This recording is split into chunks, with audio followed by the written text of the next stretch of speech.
Okay, so I'm going to tell y'all this story. This is a true thing that happened to me just the other day. So on my way to, I swear, sometimes the weirdest stuff happens to me. So I had a dental appointment the other day, and it was like at 8 o'clock in the morning. So I went to my appointment, and then after my appointment, I figured, hey, I'll swing by the pet store and pick up some stuff for Harlow because I had some surgery the following week, and I didn't want to be worried about, her not having enough stuff. So anyway, went up to her and, got in the parking lot, get out of the car, and there's this lady that parks behind me, and she gets out of the car. There's an older lady with her. She gets out of the car, and they each have a dog.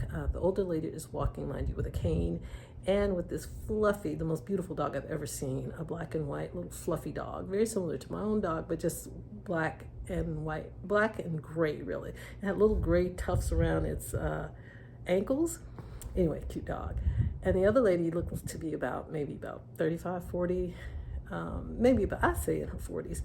She had this little long-haired Dachshund, a little miniature long-haired Dachshund that she was taking in. And I spoke with her because she was fussing at the dog about he better not mess up her car or whatever.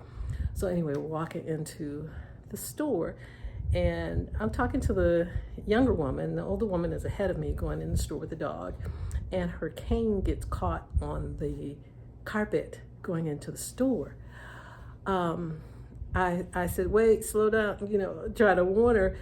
And she sees it's caught, so she tries to pull the cane, but the rug was like halfway curled up, so she kind of lost her balance. And I thought she was gonna recover, but she didn't, and she fell right in front of me. I was like, oh my God. And it looked to me like she hit her head. I mean, really, I thought this poor woman hit her head. So I go running over to her, and I'm leaning down. I'm like, are you okay? Are you okay? I was like, just lay still, and I'm trying to comfort her. And the girl behind me is like, Grandma, are you okay, Grandma? And, and I'm thinking somebody needs to call 911. And so I see the younger woman pull out the phone, and I'm thinking she's gonna call 911. She's like, I gotta call my uncle. I'm like, what? I'm like, this poor woman is laying on the ground. Call 911. I said, we need to call 911. So then I see the manager of the store coming through the doors or whatever, and he's like, is everything all right? Is anybody hurt? And I was like, no. I said, we need to call 911. And then the younger, the granddaughter says, yeah, we need to call 911. Call 911. And so he gets on the phone, calls 911. In the meantime, now, mind you, the older lady had a dog that was with her. So she has this dog, and the dog is like jumping all over her because I guess the dog is afraid. And then the other dog, the Dachshund, the lady had let go of that leash, and that dog's like behind me. I'm leaning over the lady on the floor, and the dog's behind me. So I'm like, I got to get these dogs out of the way. So I pick up the dogs, and I say to the lady, because I don't want her to think I'm stealing her dogs, I'm like, I'm picking up the dogs. I'm going to put them in the basket so they're out of the way, so that the lady can get help that she needs. So I pick up the dogs, I put them in a basket, and just let them sit there. And they're the cutest little puff dogs. They're just so cute.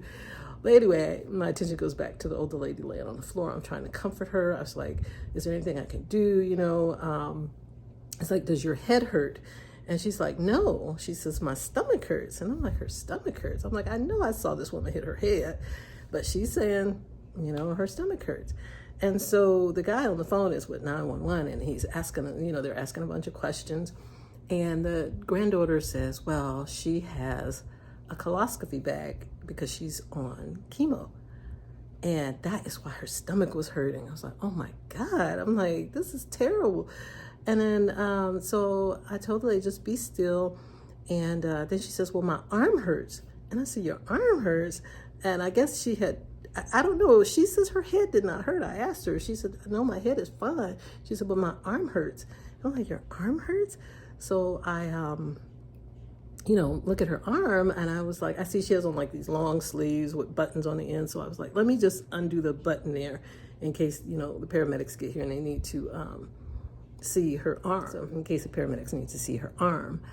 So I rolled down her sleeve, and she's doing pretty good. Poor woman, her wig had come off, and she's just laying on the floor. I was like, you have to lay still. You have to be still.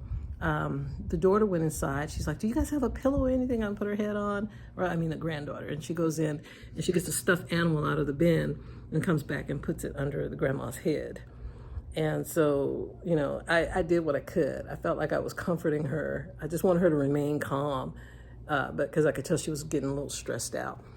So anyway, you know, the manager was on the phone with 911. The granddaughter was on the phone with her uncle. She said the uncle would be there shortly.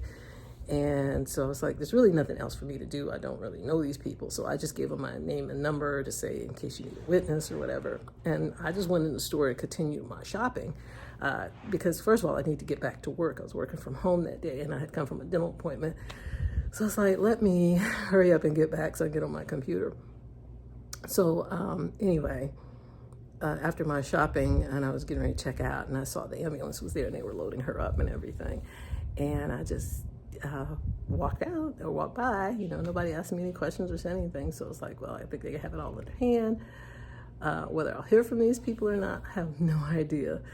But that was just like the start of my day, which was absolutely insane. It kind of stressed me out after the fact. During the fact, you know, when there's like something going on, I'm really calm in the moment. But after, you know, the adrenaline starts to hit me, so I was like, oh my God, you know. So I was a little stressed after that. I was thankful to see that the lady was okay. Oh, and I forgot to tell y'all, she was 94 years old. 94. And the first thing in my mind is like, why is this 94-year-old woman walking with this dog and a cane trying to go in the store? I mean, I'm sure it probably was her dog, but still, I'm like, she's 94. You know, she probably needed a little more help, although she seemed like she was pretty sassy, you know, like, you know, she seemed to have a lot more sense than the granddaughter did. But anyway, it was an interesting day. So that's just something I just wanted to share with you guys because it was just the beginning of a weird day for me that day. So hope you enjoyed that story. Bye.